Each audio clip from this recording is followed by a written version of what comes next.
Makanya dari awal tadi saya sudah katakan, Allah ini tidak mengerti bersinah itu apa artinya.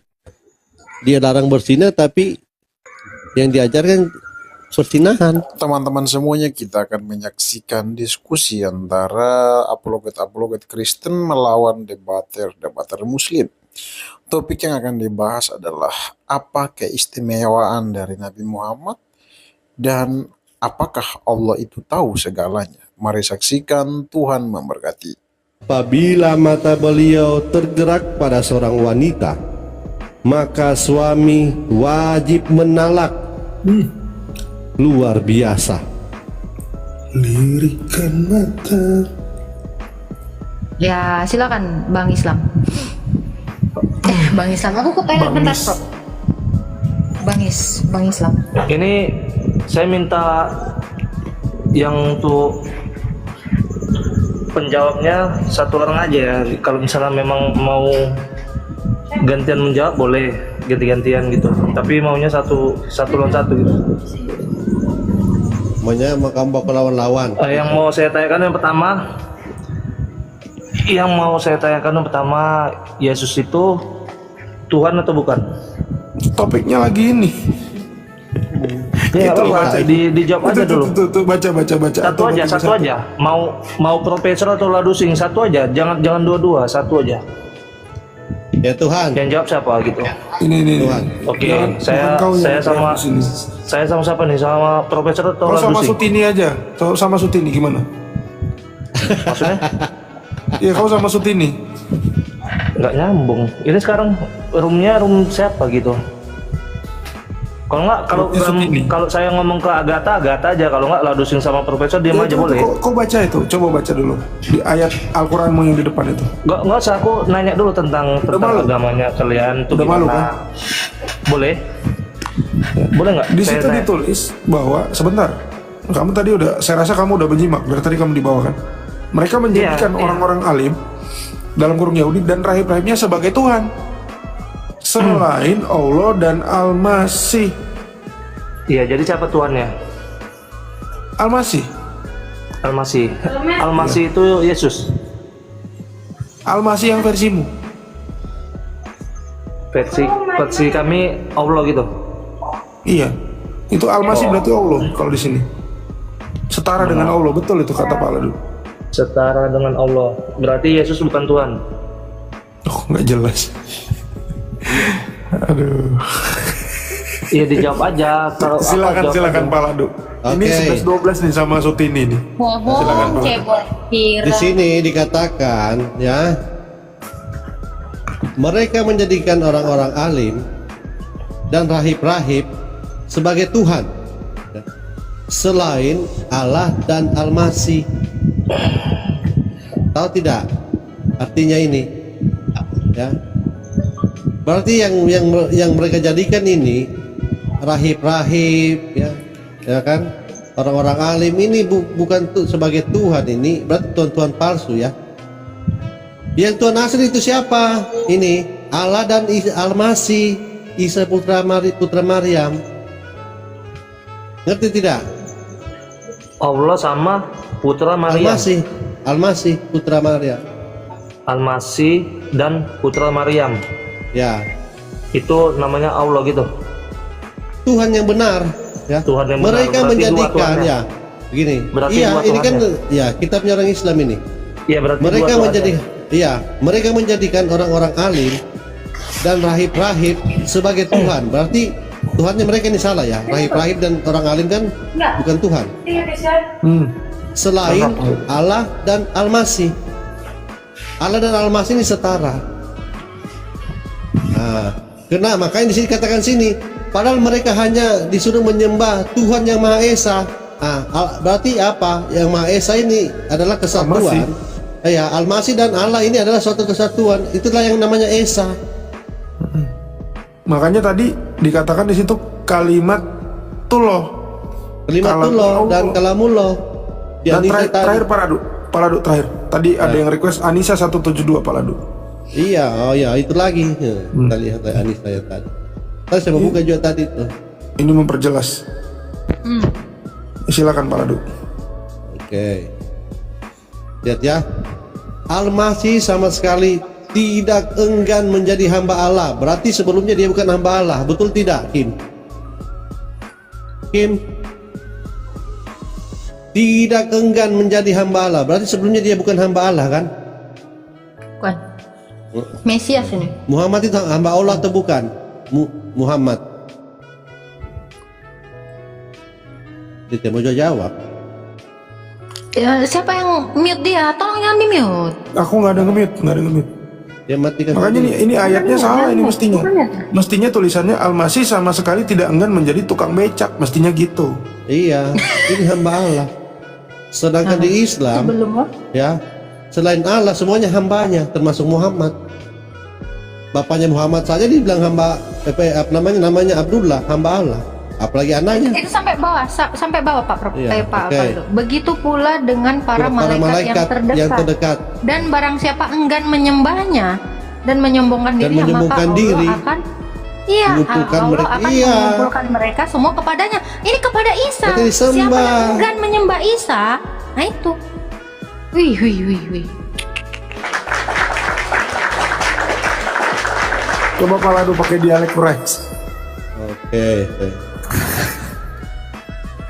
Ini Kim kenapa nggak mau unmute ya? Al-Masih sama sekali tidak enggan menjadi hamba Allah. Dan begitu pula malaikat yang terdekat. Dan barang siapa enggan menyembahnya dan menyombongkan diri, maka Allah akan mengumpulkan mereka semua kepadanya. Kepada si Al-Masih ini apa? Orang-orang utama yang mau dibicarakan di sini si Al-Masih. Al-Masih ini. Sama sekali tidak Sesungguhnya. enggan menjadi hamba. Begitu Iya. pula para malaikat yang terdekat. Dan barang siapa enggan menyembahnya Pak? Al-Masih. Al-Masih. Dan Ini nyala menyombongkan ini. diri, iya, maka Ini Allah saja akan ini yang huruf mengumpulkan besar. mereka semua kepadanya. Ini huruf besar. Ini huruf besar. Sesungguhnya sound card Allah habis baterai. Iya, nggak berasa soundcardmu. Oh, Kemana soundcardmu? Belum berasa. oh tadi saya nak pakai ini. Oke, saya ulang. Ulang. Al-Masih. Aku pun tadi. Nah, Hah? Kok gini? Serius, kesalahan efeknya. nah itu dia. Udah. Al-Masih sama sekali tidak enggan menjadi hamba Allah. Dan begitu pula para malaikat yang terdekat. Dan barang siapa enggan menyembahnya Al-Masih dan menyombongkan diri, maka Allah akan mengumpulkan mereka semua kepadanya.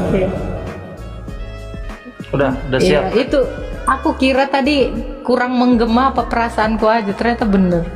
Sangat Silakan tindis. Bang Kim. Udah siap apa di penjelasannya?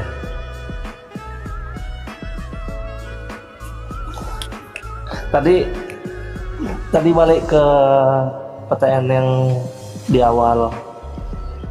Berarti Al-Masih dan putra apa namanya? Al-Masih dan putra Maryam ya? Itu Tuhan. Ya? Halo? At-Taubah yang di At-Taubah ya. Ini giliran Bapak, kami diem. Silakan. Ya, itu kan dua kan yang dianggap Tuhan kan, Al-Masih dan Yesus. At-Taubah berapa tadi Pak Prof ya? 11-12 ini sama si Mose ini. Enggak, ini kok aneh ya. Al-Masih itu si putra Maryam, ini kok jadi aneh-aneh sih. Al-Masih berarti putra Maryam, berarti satu. Putra Maryam yang dianggap Tuhan. Astaga Tuhan. Kempes. Udah jelas loh. Kirain kau dengerin. Gak ada yang nyambung ya Pak Prof ya? Tadi minta ke atas si Ya, Kim ini kayaknya yang naik. Wow Kira tadi banget. Kim Jong Un, ternyata sampai atas Kim B-nya. Iya, karena pengennya ngomongnya sama satu arah, bukan semua. Makanya kita ngomongnya satu arah. Misalnya sama Agatha lah, ladusing. Loh ini satu arah kok. Ini satu Nggak, arah. ini yang ngomong banyak, makanya dijelasin satu orang aja. Nanti ganti-gantian. Nanti kalian punya apa? Satu-satu boleh jawab gitu, atau ya memang satu udah nggak bisa jawab, udah diem dulu, biar satu yang jawab gitu. Jangan semua jawab. Yang saya tanya aja dulu, jawab dulu. Sekarang Al-Masih itu Tuhan yang dikandung Maryam atau bukan? Tidak tahu. Lah itu Quranmu. Ini kan tulisan Al-Masih. Orang itu Quranmu kok nanya kami.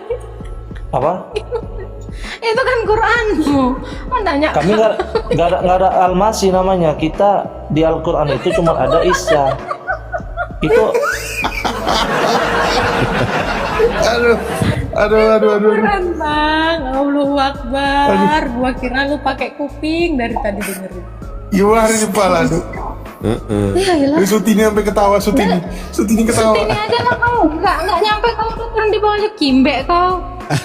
Kau adalah Sutini. Nggak nyambung deh Sutini. Cuman tuh Sutini. Sampai ketawa si Sutini. Iya. Nggak tahu lah Kak. Tapi yang jelas di Al-Quran kami yang di surat Maryam ya Kak, di ayat 30, di situ bahasanya dia Isa berkata, sesungguhnya aku hamba Allah. Dia memberiku kitab Injil dan dia menjadikan aku seorang nabi. Di dalam surat Maryam ayat 30 itu mungkin untuk menyambungkan surat-surat yang tadi Kak, ayat-ayat yang tadi. Dia Ini nyambung dengan ini Sutini, yang ayat ini. Dia memberikan aku kitab dan menjadikan aku seorang nabi kan. Iya. Sebelum itu tadi narasimu. Jadi Iya. ketika Allah memberikan kitab dan menjadikan dia seorang nabi, sebelumnya Isa putra Maryam ini apa? Sebelum menjadi nabi. Ya, saya nggak tahu juga Kak. Nah, sekarang saya tanya, kalau Muhammad sebelum jadi nabi, Muhammad ini apa? Iya, Sebelum diberi manusia. Nah, kalau Muhammad Manusia. clear banget kamu ngejawabnya kan? Iya. Setelah jadi nabi bukan manusia gitu. Gini Kak, menganggapnya Ini maksudnya ayat yang dikasih Pak Prof terakhir tadi. Isa tidak segan menjadi nabi atau menjadi hamba. Tuh. Betul gitu Pak Prof? Iya. Betul. Al-Masih sama sekali tidak enggan menjadi hamba Allah. Berarti sebelumnya dia bukan hamba Allah. Iya.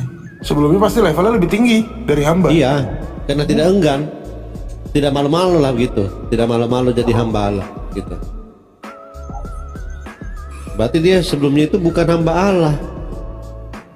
Muhammad saja itu hamba Allah, yang lainnya orang-orang Islam semua hamba Allah. Bapaknya Muhammad saja namanya Abdullah, hamba Allah. Muhammad apalagi anaknya. 39 tahun bukan hamba Allah, 40 tahun baru jadi hamba Allah. Nah, Oh, iya. Isa ini udah jadi nabi semenjak lahir. Sebelumnya apa? Sebelum jadi nabi itu yang saya tanya. Sebelum lahir apa dia? Aneh. Rahullah dan kalimatullah. Iya, tetap manusia Kak. Cuman dia itu dapat wahyu kan gitu dari Allah. Orang dia tadi ditulis kalimatullah kok. Kalimatullah dan Ruhullah. Udah diutus itu lagi Kalimatullah dan Ruhullah, dia udah diutus. Belum dalam rupa manusia. Itu mirip sekali sama narasi Galatia 4 ayat 4 tadi yang dibilang Agatha.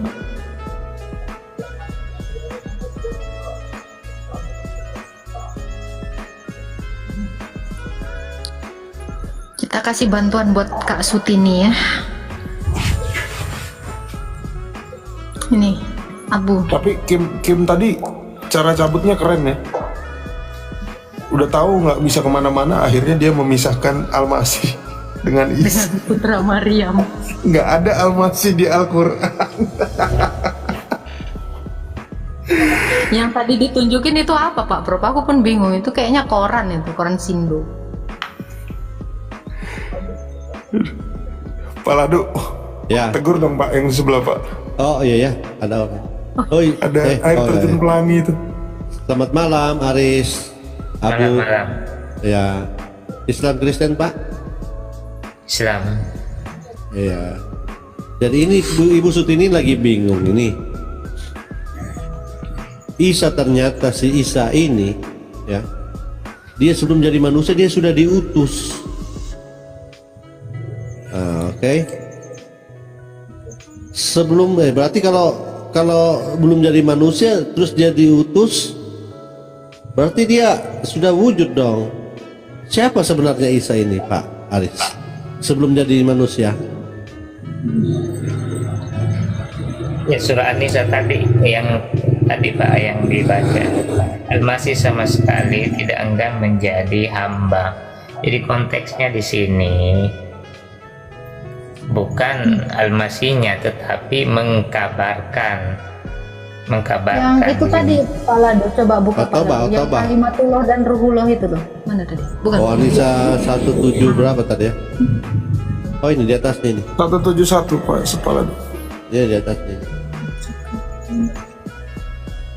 Nah, ini saya tanya nih Pak, kenapa dikatakan Isa putra Maryam adalah utusan Allah dan kalimat yang disampaikan kepada Maryam dan rohnya ini? Nah, ini pertanyaan saya, kalimat dan rohnya ini Allah ya, besar ya, betul nggak? Iya. Roh dari Iya. Nah, ini pertanyaan saya, kalimatnya ini kan artinya kalimat Allah kan, gitu. Nyanya itu besar loh kalimatnya ini. Kalimatnya ini saya tanya, ini ciptaan atau tidak ini? Kalimat Allah ini dan ruhnya. Saya baca dulu ya. Wahai ahli kitab, janganlah kamu melampaui batas dalam agamamu, dan janganlah kamu mengatakan terhadap Allah kecuali yang benar. Sungguh Al-Masih Isa putra Maryam itu adalah utusan Allah. Utusan Allah. Kenapa enggak konteks itu yang kita diskusikan? Kenapa yang ini, yang bahasa yang samar-samar? Oke. Saya tanya, ini yang diutus ini apa? Kalau Al-Masih putra Maryam ini adalah utusan Allah, ini waktu mengutusnya setelah jadi manusia atau sebelum jadi manusia ini? Kepengutusannya ini? Waktu jadi manusia, dia kan manusia. Ya, dibaca bagus. Adalah utusan Allah. Utusan Allah dan kalimatnya yang disampaikannya kepada Maryam dan roh darinya. Ini kalimat dan roh ini dalam rupa manusia ini. Kalau kamu mau ngomongin kepengutusan, saya tanya, ini yang diutus ini manusia atau belum menjadi manusia?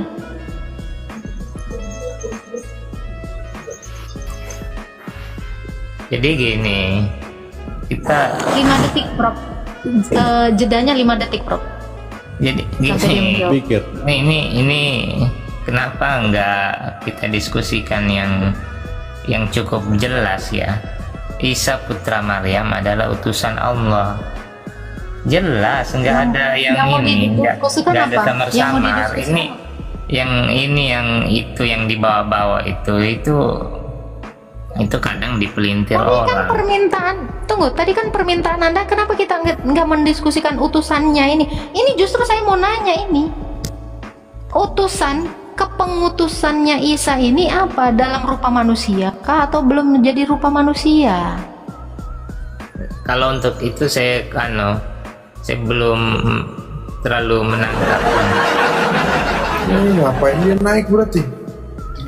Kamu minta bahas utusan, kita bahas utusan. Nah, oke, Pak Ladu, kalau dia bingung sama ini, kita beralih ke Maryam 83, coba.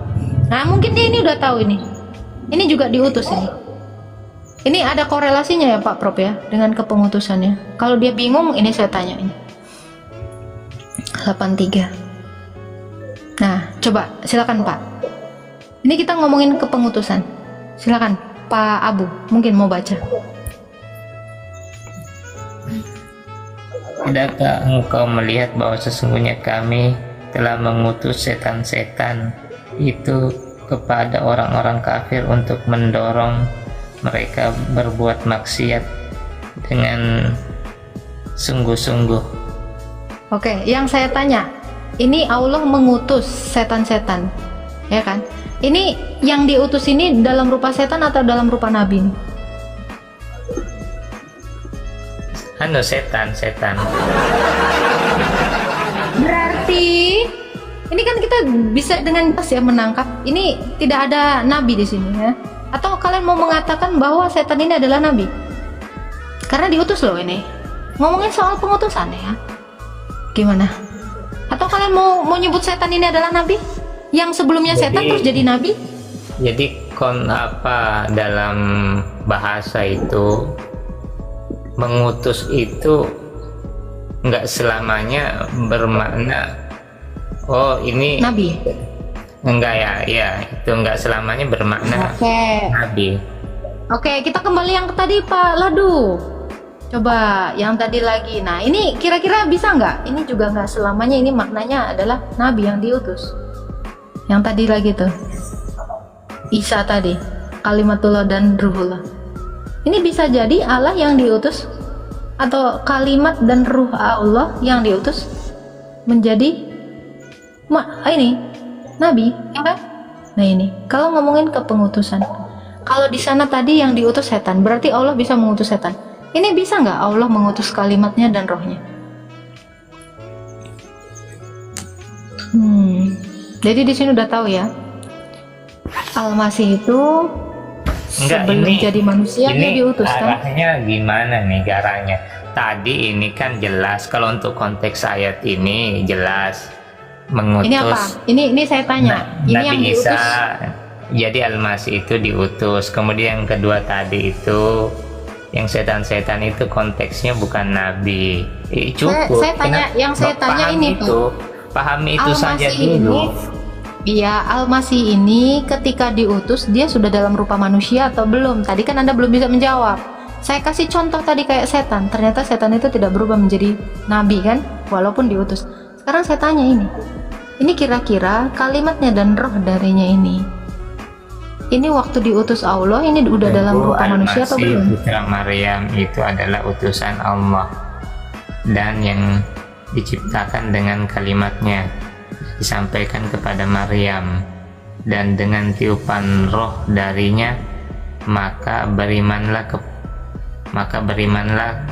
kepada Allah dan Rasul-Rasulnya dan jangan kamu mengatakan Tuhan itu apa itu Pak, dinaikkan dikit, naikkan lagi Pak Bro. 3. Ini jadi dia ini diutus dulu apa ditiup Tuhan dulu nih? 3. Sebenarnya Saya tanya dari sini alah suaramu nggak enak kali udah cempreng jijik banget. Ini saya tanya ini diutus dulu apa ditiup dulu nih?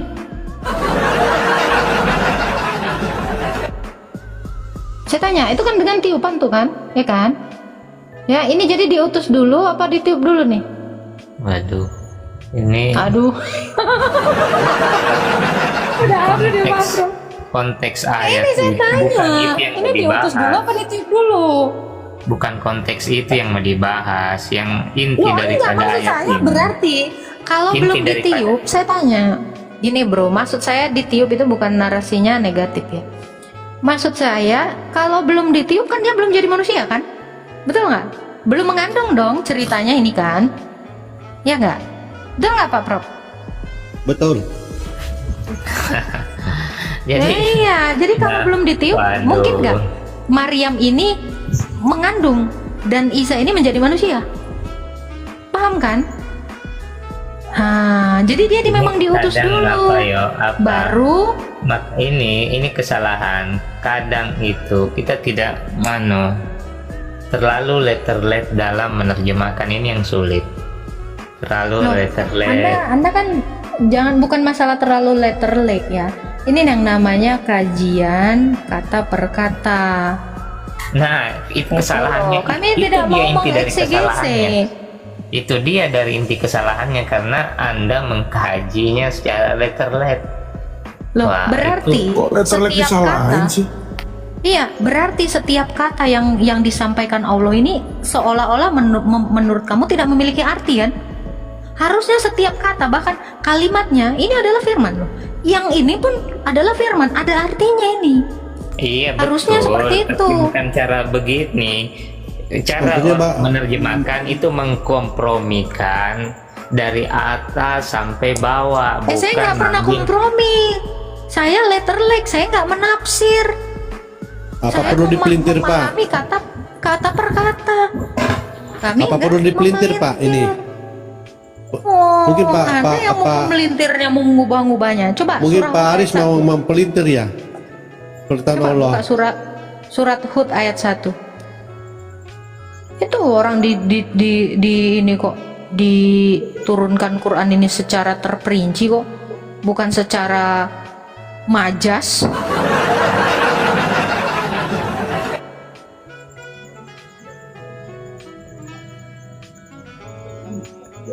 Alif Ramlah. Inilah kitab yang ayat-ayatnya disusun dengan rapi, kemudian dijelaskan secara terperinci, yang diturunkan dari sisi Allah yang maha Ayatnya bijaksana, Allah. maha mengetahui. Ayat-ayatnya disusun dengan rapi. Ya, kami ini membacanya juga dengan rapi, kata per kata, ayat per ayat. Paladu, Sampai surat kan? 54 ayat 17 Paladu. Al-Kamar 17. tuh. Dan sungguh, tolong bacain Paladu. Pakai dialek Quraisy, Paladu. Dan sungguh telah kami mudahkan Al-Quran untuk peringatan. Maka adakah orang yang mau mengambil pelajaran? Maha benar Allah dengan segala firman. Itu terjemahannya benar nggak? Telah kami mudahkan atau telah kami persulit? Betul. Takutnya mau dipersulit. Si Abu ini mau dipersulit sama dia. Enggak. Itu tadi ayat yang beberapa yang sudah dibaca itu sebenarnya mudah. Itu Terus? mudah, cuma Terus? Anda yang Dipelintir. mempersulit. Padahal inti daripada ayat itu, konteks daripada Kami ayat. mempermudahnya secara letterlek, kamu Jadi mempersulitnya. ini konteks ayat itu sangat mudah. Konteks ayat Nabi Musa Nabi Isa Al-Masih itu adalah hamba, dan jangan engkau menjadikan Tuhan itu tiga. Itu konteksnya sangat mudah untuk dipahami. Tapi jangan juga hilangkan, Pak, bahwa Isa itu adalah kalimat Allah dan roh Allah, Pak. Jangan Bapak hilangkan juga itu.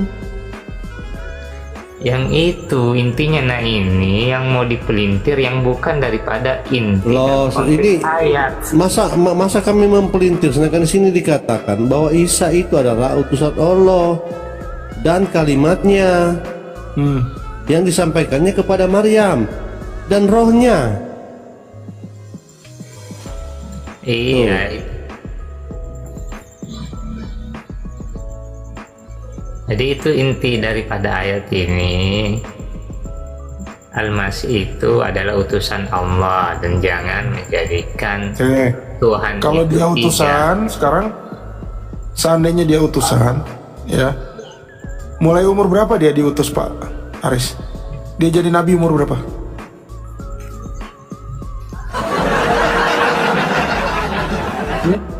Mulai dalam rupa roh dan kalimat. Mulai, ya. Mulai umur berapa? Pak Aisyah. Pak Aisyah aja deh saya panggil. Biar romantis. Aris. Saya nggak ini. Mungkin ada untuk tahunnya itu ada, dan umur Ya, berapa. umur Tapi saya Nabi Muhammad jadi nggak nabi umur nggak- 40. Nggak ini. Belum Oke. sampai ilmu saya ke situ. Oh, belum sampai. Iya. Maryam 30 Palado.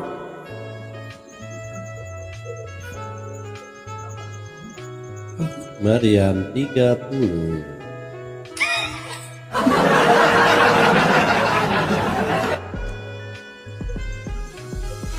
Dia berkata, sesungguhnya aku hamba Allah.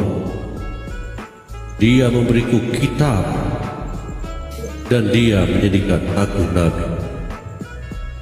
Maha benar Allah dengan segala firman-Nya. Oke, tahu nggak tafsir surat ini Isanya umur berapa? Ini baru lahir dia langsung ngomong ini. Oh iya, Sesungguhnya aku hamba betul, Allah. betul. Dia ini, kalau ini memang dia masih ini, masih dalam ini, masih bayi. Oke, berarti sebelum bayi dia apa?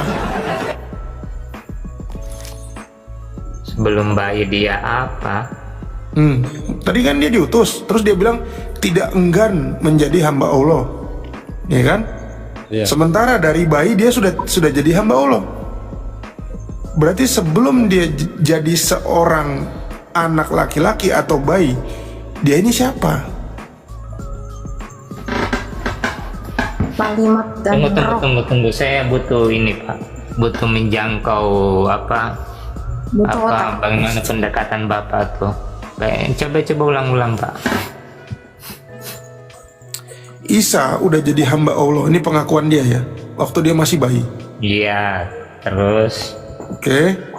Sementara tadi di dalam di dalam An-Nisa 172, di situ Isa dikatakan Isa tidak enggan menjadi hamba Allah. Tuh, Al-Masih sama sekali tidak enggan menjadi hamba Allah. Sementara tadi dia masih bayi, dia udah jadi hamba Allah. Ini kapan dia nggak enggannya, Pak? Oh gitu Tole. Jadi gini. Sebelum dia jadi hamba Allah, dia itu apa? Apa maksud itu pengkabaran. Jadi Nabi Al-Masih itu mengabarkan bahwasanya dia itu bahasa lainnya ya, dia itu hamba Allah gitu. Dia kan tidak enggan. Tidak enggan Pak. Maksudnya tidak malu-malu. Di situ untuk menjadi berarti berarti memang dia jadi hamba, dia itu apa? adalah hamba. Sebelum Iya, sebelum dia jadi hamba dia Allah itu dia apa? Ini kan dia ngomong sama sekali tidak enggan menjadi hamba Allah. Itu bahasa lain kalau dia itu memang betul-betul hamba gitu. Waduh. Nggak ada narasi dia betul-betul hamba kok. Sebelum dia jadi hamba itu dia apa? Tidak enggan Pak, tidak enggan menjadi. Berarti sebelumnya menjadi hamba Allah ya. Sebelumnya Itu menjadi. Sebelumnya dia belum jadi itu apa? Sebelum dia jadi sebelum hamba, jadi itu hamba apa? Allah Dia apa? dia apa? Waduh. Maksudnya gini. Jadi bahkan yang penting poin ini bisa dimengerti ya. Kalau dia mengatakan Al-Masih sama sekali enggan menjadi hamba, berarti dia nggak mau. Kalau ditambah tidak enggan, berarti dia memang itu dari awal itu sudah hamba gitu.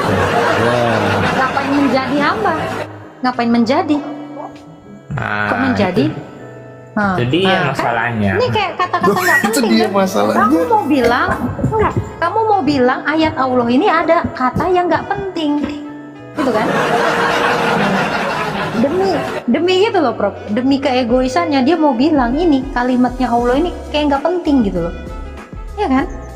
Ada kata-kata yang nggak penting, ngapain sih ini ditaruh gitu kan? Itu dia masalahnya karena Anda mencoba ayat ini ke apa dimensi lain gitu. Gitu. Kemana? Ya, jadi Al-Masih sama sekali tidak enggan menjadi hamba. Artinya memang dia itu hamba. Apalagi gitu. Kalau dia hamba ngapain dia nggak enggan? Pak Prof ini profesor ya. Pak Prof ini tidak enggan menjadi tukang parkir.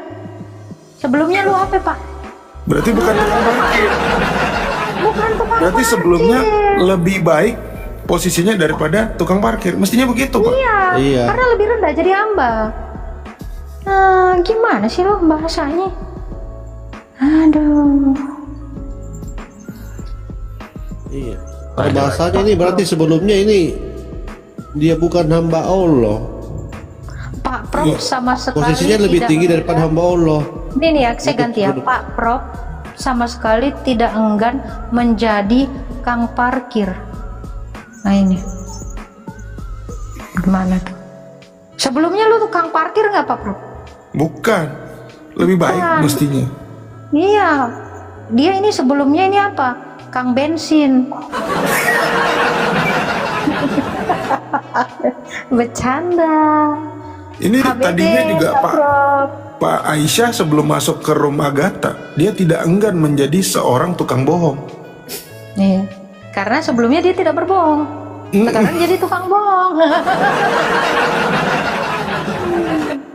Oh, tukang takiyah mungkin Pak Prof.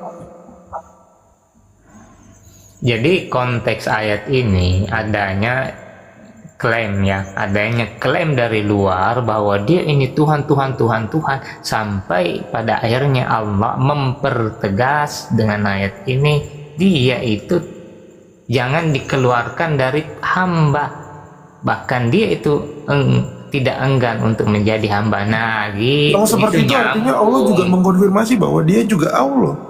Nah, itu nyambung gitu. Kalau pendekatan gitu, kalau pendekatan Bapak tadi itu, wah Kalau itu penjelasan melilit, Bapak seperti itu, artinya Allah sendiri mengkonfirmasi bahwa Isa adalah Tuhan. Jadi gini, adanya disklaim bahwa Nabi Al-Masih Tuhan. Mereka dia dipertuhankan, maka Allah mengkabarkan, mempertegas dia itu hamba dan dia tidak enggan menjadi hamba. Nah, itu nyambung gitu. Baca tulisan di bawahnya. Waduh. Ya. Dan barang siapa enggan menyembahnya, menyembah siapa? Al-Masih dan menyombongkan diri,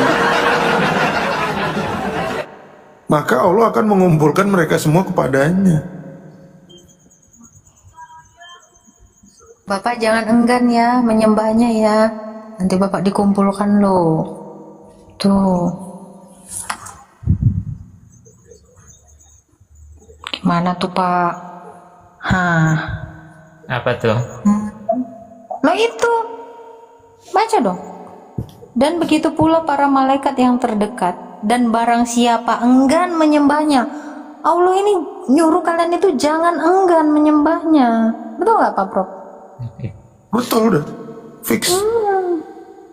Fix, no debat. Nah, ayo terserah bagaimana pendekatan Anda, walaupun Koloyo Pak, pasrah Pak. Jadi gini, walaupun itu keliru ya terserah, itu pendekatan Anda, walaupun ujungnya juga keliru kan gitu. Ini kata Al-Quran Pak, kita nggak ada ngubah. Jadi gitu, kalau saya sudah memberikan pendekatan tadi, wah. Anda mau bilang Quran ini keliru? Anda mau bilang Quran ini keliru ketika kami membacanya secara letterlek? Kalau Anda mengatakan kami keliru, Anda mau bilang bahwa Quran ini keliru kan gitu? Itu nggak Pak Prof? Wah parah loh ini orang. Parah nih. Kamu Udah bahaya tah. Quran bahaya tah. Udah Bapak udah ampun ya, Bapak udah keliru ya, udah membuat Quran ini menjadi keliru. Kayak lagu Ruth Sahanaya ya Pak Prof ya? Gimana? Saya sudah jelaskan tadi, saya sudah jelaskan. Telah membuat Quran ini jadi keliru.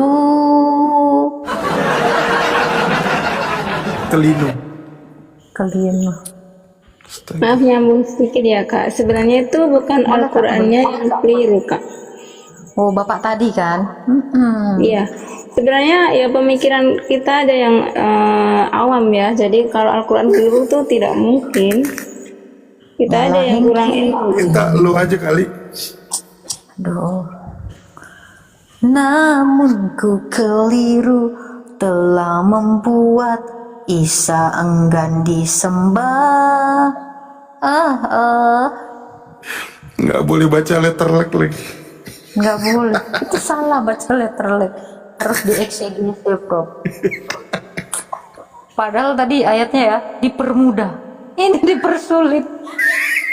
Kayak BPJS ya, dipersulit mulu. Ayatnya udah dipersulit, diperkosa lagi. Sesungguhnya kami menurunkannya berupa Quran berbahasa Arab agar kamu mengerti. Agar kami sulit. Maha benar Allah dengan segala Ini serius ya?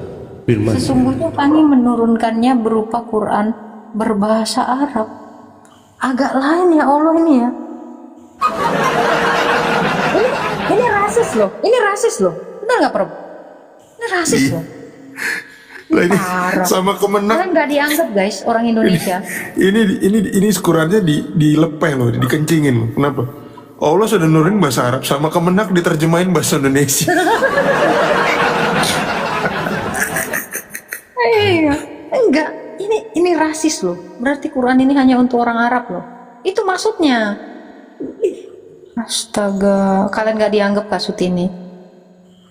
Jangan pakai bahasa Indonesia. Enggak, Kak. Bukan Itu siapa-siapa kan kakak. Al-Quran memang bahasa Arab, tapi bisa diterjemahkan bisa bahasa Indonesia, bisa bahasa Inggris. Di mana Allah bilang Al-Quran boleh diterjemahkan ke dalam bahasa lain? Loh, yang menerjemahkan tuh bukan, yang menerjemahkan itu ya ini sahabat para sahabatnya, Kak. Ke bahasa Indonesia, sahabat Muhammad. Ke bahasa Indonesia.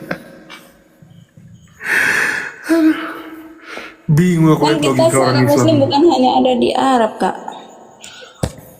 Udahlah. Kenapa kalau gitu? Kenapa Allah menurunkan Quran hanya dalam bahasa Arab? Ya makanya itulah Biar kehebatan kamu nggak Al-Quran. ngerti atau biar kamu ngerti, Pak Prof, coba baca deh. Sesungguhnya kami menurunkannya berupa Quran berbahasa Arab agar kamu nggak ngerti. Mengerti. Nggak ngerti. Agar kamu mengerti. Loh, seharusnya dia bilang gini, sesungguhnya kami menurunkan Quran dalam berbagai bahasa dong, agar kamu mengerti. Ini kok agar kamu nggak ngerti lah.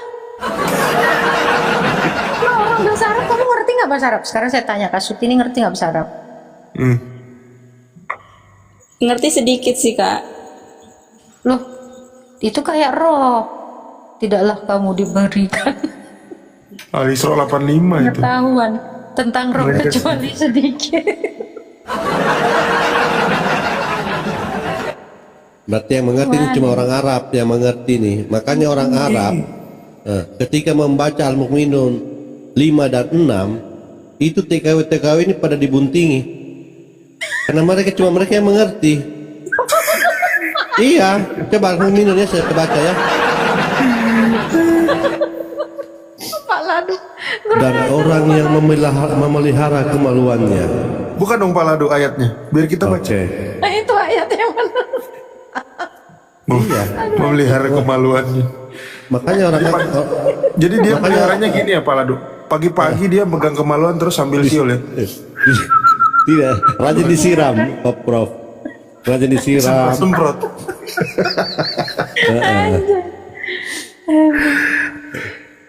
Dan memang yang mengerti itu orang Arab. Makanya saya katakan Pak Prof ya. Orang TKW yang dulu kan makanya dihentikan itu TKW kan karena rata-rata pulang dalam keadaan bunting. Dan Gini ya, orang yang memelihara kemaluannya. Ulangin Pak Lado, ulangin Pak Lado. Dan orang yang memelihara kemaluannya kecuali terhadap istri-istri mereka atau hamba sahaya yang mereka miliki, maka sesungguhnya mereka tidak tercela. Maha benar Allah dengan segala firman-Nya. Karena ini bahasa Arab, Al-Quran diturunkan dalam bahasa Arab, itu orang-orang Arab itu mengerti ya, dengan menggunakan ayat ini mereka membuntingi para TKW. Oh, itu cara memelihara kemaluan ya? Iya, kecuali terhadap istri dan hamba sahaya. hamba saya inilah yang mereka anggap TKW itu mereka anggap sebagai hamba sahaya. Makanya mereka buntingi semua itu yang TKW dulu kan sekarang sudah dihentikan kalau tidak salah gara-gara itu. Coba yang atas tadi gimana ayatnya? Kok aku masih bingung. Ngapa? Gara-gara ayat ini ya. Iya. Gara-gara ayat ini. Iya gara-gara ayat ini orang Arab mengerti, orang Indonesia pasti dia pelintir ini barang. Itu kan hamba sahaya. Hamba sahaya sekarang sudah tidak ada. Babu beda dengan hamba sahaya, tapi orang Arab mengerti bahwa babu itu pembantu itu adalah hamba sahaya, makanya mereka buntingi semua. Oh, Itu maksudnya. dan orang yang memelihara kemaluannya, lanjut, Ya. kecuali terhadap istri mereka atau hamba-hamba saya yang mereka miliki, maka sesungguhnya mereka tidak tercela. Aku nggak ngerti loh. Iya, jadi begini maksudnya. Perbuatannya tidak tercela. Jadi begini maksudnya host ya. Jadi orang-orang Islam yang punya pembantu, jadi orang Islam yang punya pembantu di rumah itu kalau mendapati suaminya pagi-pagi ada dalam kamarnya pembantu, itu jangan dimarahi, jangan dibawakan parang. Itu lagi memelihara kemaluan. Kalau perlu kasihkan kondom supaya tidak bunting itu pembantu. Ini maksudnya. Tuhan. Serius Iya, aku kan? nggak ngerti Pak Prof. Karena aku nggak ngerti bahasa Arab. Serius. Makanya Allah turunkan dalam bahasa Arab supaya mudah dimengerti. Yang mengerti siapa ya orang-orang Arab. Mereka baca ayat ini, mereka buntingi semua itu TKW. Itu dia. Itulah indahnya Ini Islam ya sebetulnya guys. ini dasar dari At-Tahrim ya. Ini surat ini Makiyah nggak? Coba lihat Palado ayat 1. Makiyah Ayat atau 1, Madaniyah? Mestinya Makiyah ini. Nah ya Makiyah kan. Dimana kita Mekah lihat? kan? Di mana? Itu Mekah. Di mana Mekah. itu? Kiri. Orang-orang beriman tuh sebelahnya. Oh, tuh, iya. Mekah. Nah, ini dasar bahwa memang kan hamba sahaya itu artinya budak. Nah, ini dasar bahwa memang di Islam budak itu boleh digauli. Nah, kaitannya dengan surat At-Tahrim ayat 1. Kenapa Muhammad menggauli Maria Al-Qibtiyah waktu itu? Kenapa ada tulisan mengapa engkau mengharamkan apa yang telah aku halalkan? Ya, wahai Nabi, mengapa Allah kan? Allah protes kan? Kenapa kamu mengharamkan apa yang telah aku halalkan? Nah, yang dihalalkan Allah itu ini. Iya kan? Budak itu boleh digauli karena di sini dikatakan maka sesungguhnya mereka tidak tercela pelaku yang menggauli budak itu. Sehingga dia menggauli budaknya dan yang jadi permasalahan surat At-Tahrim itu karena Nabi Muhammad waktu menggauli pembantunya Mengharamkan. ke-gap dengan istri Hafsah. keempatnya Hafsah binti Umar. Akhirnya karena dia ke-gap, ayat itulah yang jadi dasar dia untuk membela diri. Gitu. Sesungguhnya aku sudah mengharamkan. Nah, tapi Allahku malah mengatakan, mengapa engkau mengharamkan apa yang telah kuhalalkan? Maksudnya apa yang telah kuhalalkan di dalam surat Al-Mu'minun 5 ayat 5 dan 6 gitu. Oh, biar dia bebas gitu ya Pak Prof. Biar dia dibenarkan. Gitu. Akhirnya Dimaksumkan ya. iya, biar dia Turun celana, turun dimaksumkan. ayat. Nah, coba Pak Lado, kita buka sebentar. At-Tahrim. At-Tahrim ya, ayat. Soalnya Sutini ditanyain juga ngango-ngango. Sorry ya, Bu Sutini ya. At-Tahrim ayat 66, surat 66 Pak Lado. Bawah Pak Lado. 66. Nah, Sekarang asbabun nuzulnya saya Pak Prof mungkin. Kan ada juga ayatnya situ. boleh. Ini kenapa ayat ini turun? Karena surat ini turunnya di Madinah. Ini. Kan? Tuh. Hai Nabi, mengapa kamu mengharamkan apa yang Allah halalkan? Nah, Imam Al-Hakim dan An-Nasai meriwayatkan dengan sanad sahih bahwa dari Anas bahwa suatu hari Rasulullah meniduri seorang budak wanita miliknya. Aisyah dan Hafsah lantas terus-menerus memperbincangkan kejadian tersebut sampai akhirnya Rasulullah menjadikan budak itu bagi diri beliau, dalam kurung tidak digauli lagi. Allah langsung, jadi Allah protes di sini. Kesannya itu Allah memprotes karena Muhammad sempat mengharamkan budaknya, karena tadi di ayat tadi budaknya itu memang sah digauli. Gitu tak. Ini Allah dan Muhammad ini duet maut ini. Apa namanya? Striker berbahaya, tandem berbahaya. Ini antara Akhirnya ke gap, ya kan? Coba baca ayat 2 sama 3 Paladu. Biar kita kasih tahu Bu Sutini. Nih, sesungguhnya Allah telah mewajibkan kepadamu sekalian membebaskan diri dari sumpahmu, dan Allah adalah pelindungmu dan Dia Maha mengetahui lagi Maha bijaksana. Jadi karena ke gap sama Hafsah, Nabi Muhammad minta sumpah. Tuh. Rasulullah berkata kepada Hafsah, jangan beritahukan saya kepada siapapun bahwa tuh pembantunya namanya Maria Al-Qibtiyah atau Ummu Ibrahim, karena Muhammad sempat menghamili si pembantunya kan, namanya Ibrahim nama anaknya. Jangan beritahukan saya kepada siapapun bahwa Ummu Ibrahim haram bagi saya untuk menyentuhnya kembali. Rasulullah tapi coba kemudian baca nextnya, masih digauli loh. Masih sampai bunting lagi. Amil.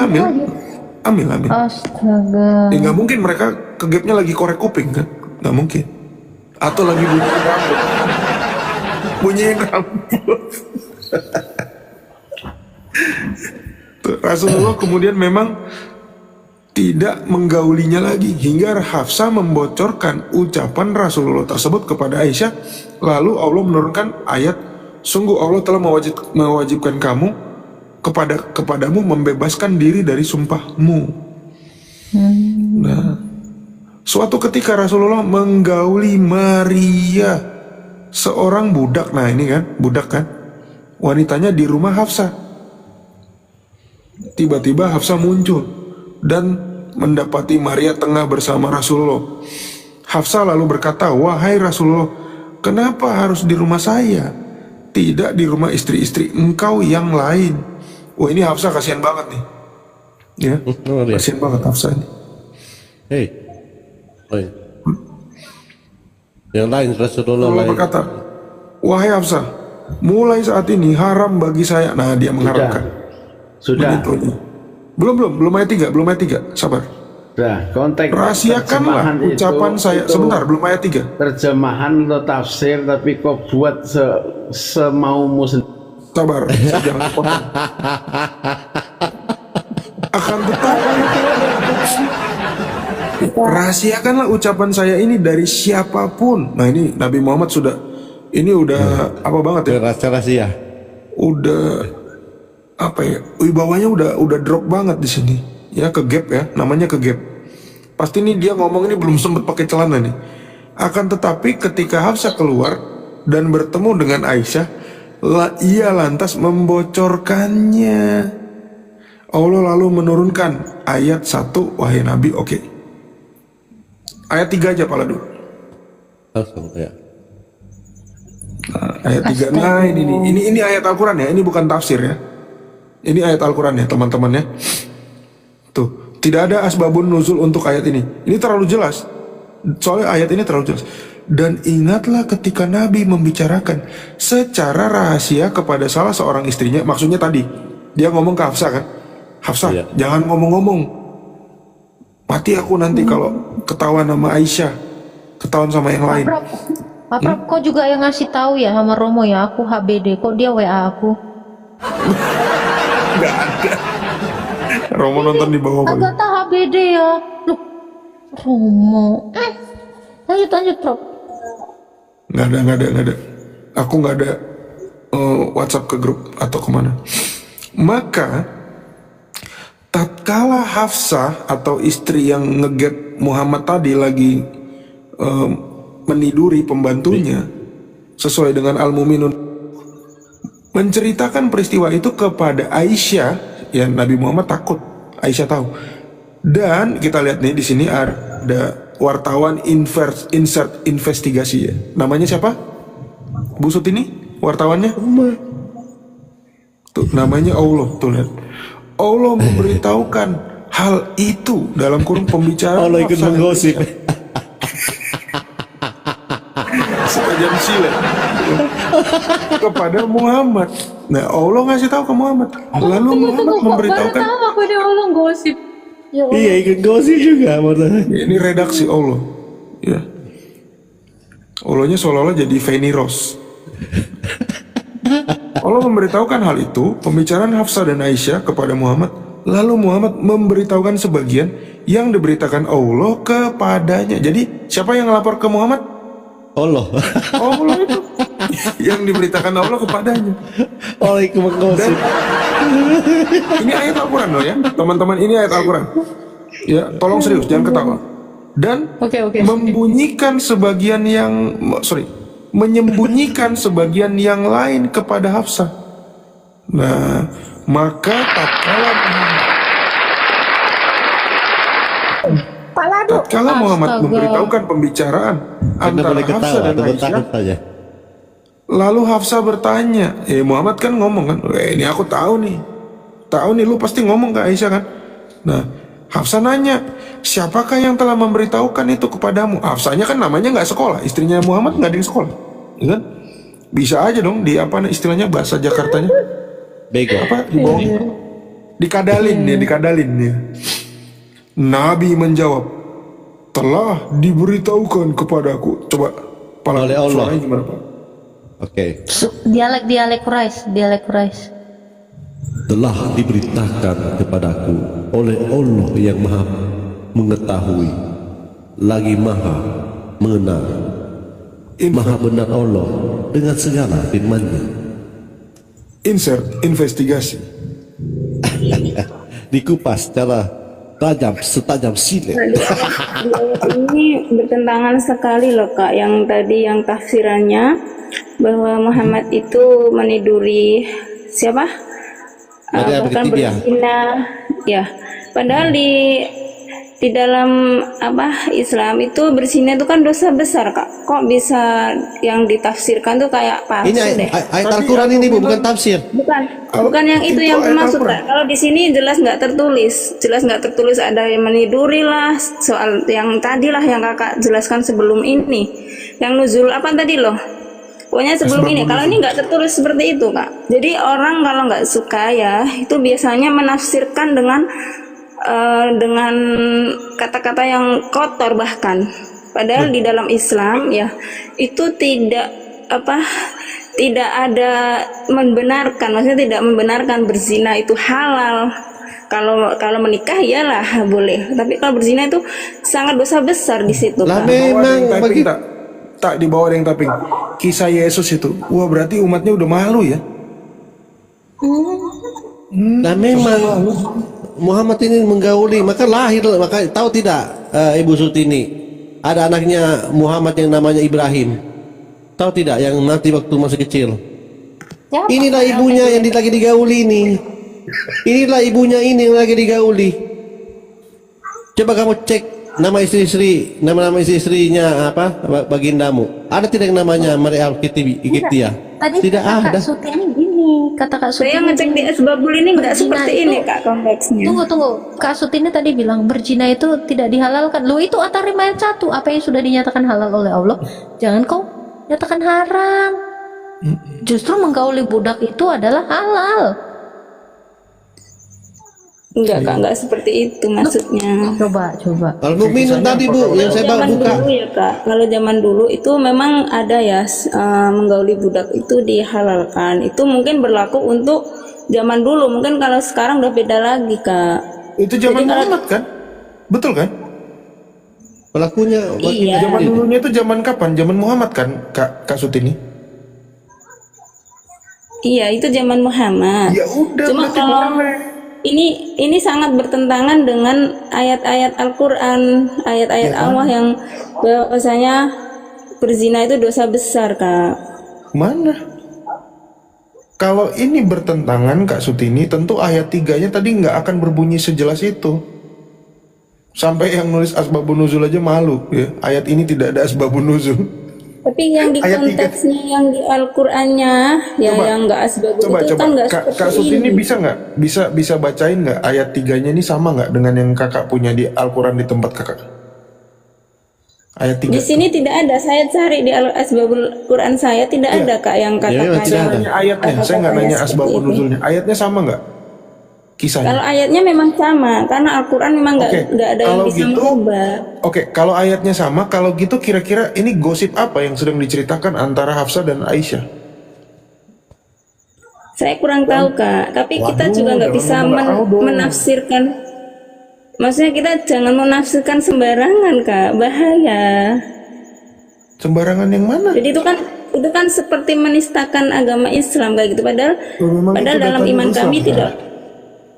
tidak ini pernah menghina loh agama. Coba ya, Oke. coba ya. Ini nggak pernah menghina. Coba Kami saya ajak menghargai. teman-teman berpikir ayat seperti ini ya, sebegitu jelasnya. Kira-kira ada masalah rumah tangga apa antara Muhammad, Hafsah dan Aisyah sehingga Allah harus jadi cepu? Coba itu ayat 3 tuh, At-Tahrim ayat 3. Silakan cek di rumah kalian masing-masing tuh. Surat 66 ayat 3. Sama nggak? Coba saya cek ya Kak. Kira-kira ini pembicaraan apa sebetulnya yang diberitahukan?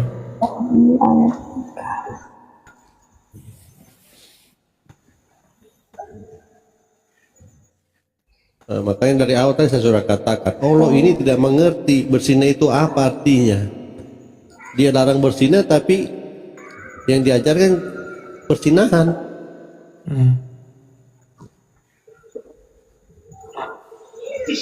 Di sini At-Tahrim ayat 3 menceritakan tentang Nabi Muhammad yang membicarakan. Sama ya Kak. Tentang Nabi Muhammad yang membicarakan suatu peristiwa secara rahasia kepada salah satu istrinya Hafsah. Hafsah kemudian menceritakan peristiwa tersebut kepada Aisyah sehingga rahasia Nabi diketahui Aisyah. Allah kemudian memberitahukan peristiwa tersebut kepada Nabi. Lalu Nabi memberitahukan sebagian peristiwa tersebut kepada Hafsah dan menyembunyikan sebagian yang lain. Ini saya tidak tahu maksudnya apa Kak di sini saya ayat Loh, ini. jangan begitu dong. Harus fair dong. Kalau Anda Iya. mengatakan kami menghujat, Anda harus bawa data juga bahwa kami ini salah. Jangan Anda ngomong kami menghujat, tapi Anda bilang saya juga nggak tahu. Atau jangan-jangan saya pikir Anda jadi Islam puluhan tahun, nggak pernah baca ayat ini, jangan-jangan. Jangan-jangan loh ya. Bukan jangan-jangan saya baca Kak, cuma pemahaman saya ya nggak ke situ gitu loh Kak. Maksudnya nggak serendah itu. Loh, ini ayat suci loh. Al-Quran, kira-kira kisah apa itu? Masa nggak tahu? Bukan yang tadi bukan ayatnya Kak, yang tadi yang diterjemahkan tadi. Yang mana? Yang nuzul apa tadi Kak? Itu asbabun nuzul, Bu. Anggaplah Ya, gini asbabun loh, nuzul tadi. anggaplah asbabun nuzul itu semua salah Kak. Yang apa yang saya bacakan itu salah semua. Terus ayat 3 ini berbicara tentang apa? Ini ayat Al-Quran. Kita berpikirlah sekarang. Ya, anggaplah tadi saya menista, baca sembarangan, data nggak ada, ngasal. Ayat 3 ini bicara tentang apa kira-kira? Saya nggak mau jawabannya nggak tahu dong. Bu Sutini, kalau ibu menolak bahwa Muhammad ini menggoli seorang budak, ya, berarti ibu harus menolak ayatnya Al-Quran yang ini. Tidak, kami tidak menolak Pak. Iya, kalau kamu tidak menolak ini kan boleh terhadap apa ini hamba sahaya, kan boleh untuk digauli. Ini baca ya dari atas ini ya. Dan orang-orang yang memelihara kemaluannya, oke, memelihara kemaluan, kecuali berarti kemaluan tidak perlu dijaga terhadap istri-istri mereka atau hamba sahaya. Budak. Jadi yang dilakukan oleh bagindamu itu adalah benar di mata si Allah, tapi salah di matamu. Karena kamu tahu, kamu lebih cerdas daripada Allah, kamu lebih tahu bahwa itu adalah bentuk persinahan. Makanya kamu membantah terus dari tadi. Tapi yang berfirman itu juga Allah loh Kak, Pak. Iya, di sini di At-Tahrim sini, ketika Muhammad kedapatan lagi menggauli si Maria Kiptia, Muhammad itu bersumpah tidak akan lagi menggauli si Maria Kiptia ini. Dia mengharamkan dirinya untuk menggauli lagi nih budak ini. Makanya Muhammad ditegur sama si Allah, mengapa kamu mengharamkan apa yang Allah halalkan? Lanjutkan terus gauli budak. Nih, baca ini. Lanjutkan terus. Jangan kasih kendor bos gitu. Iya, anjay. Semangat bro. Itu.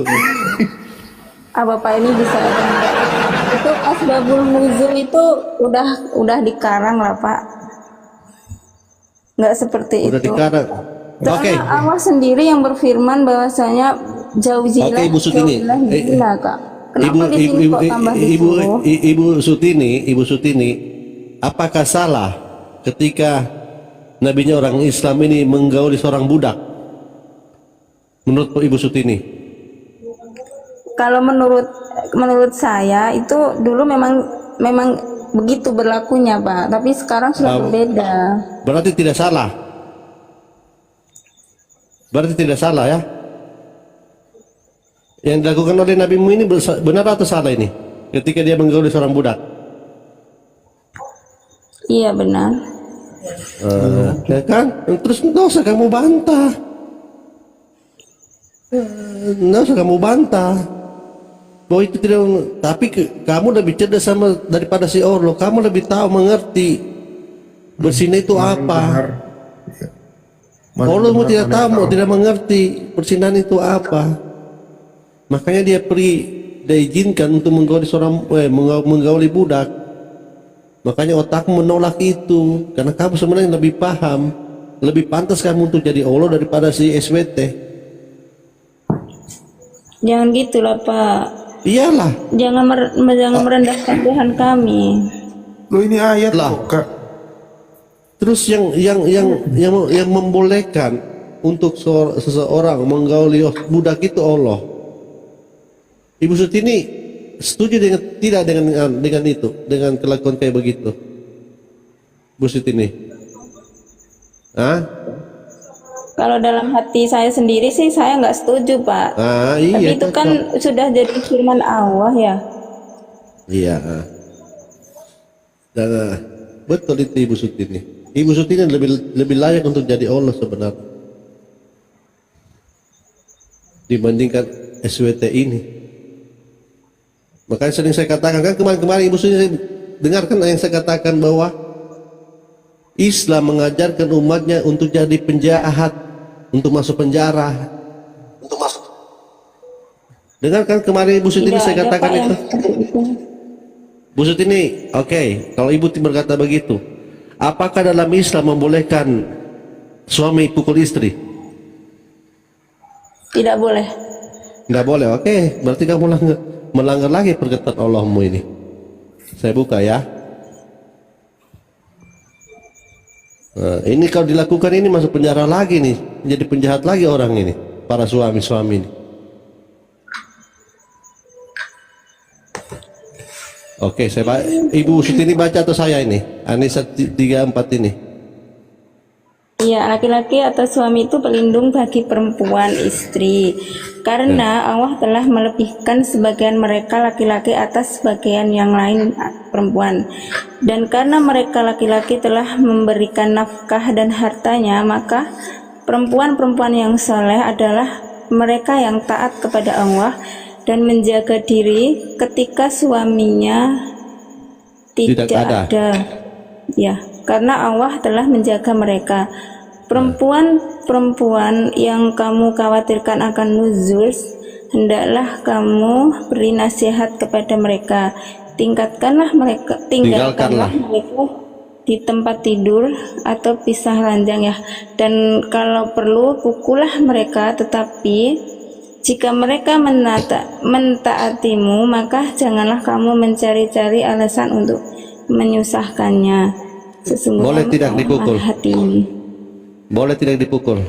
Itu maksudnya di ayat itu Kak. Maksudnya kalau wanitanya itu nggak nurut kayak gitu Kak. Oh ya, nah nurut. Umpamanya si suami ini, suami kamu suruh bikin kopi, terus kamu tidak nurut, boleh tidak kamu dipukul? Sebenarnya di sini tuh bukan masalah bikin kopi ya Kak. Dia bikin apa? Di sini, bikin apa?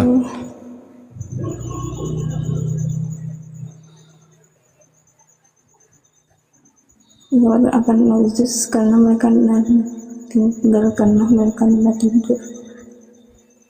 Ini sebenarnya di pukulan itu Kak, hanya pukulan tidak menyakitkan gitu untuk nasihat. Di mana aja, itu disebut begitu? Sudah menyakitkan. Aisyah saja dipukul dadanya itu dia merasa kesakitan dipukul oleh nabimu. Itu bahkan tulisannya ya, kamu khawatirkan, perempuan yang kamu khawatirkan belum Iya, belum melakukan, khawatirkan, baru dikhawatirkan ini. Belum melakukan ya. Dipukul, nggak patuh atau nusyus. Nah, Nabi Muhammad pernah mukul orang. Siapa yang dipukul? Istri kesayangannya. Di mana? Nasai 20:10.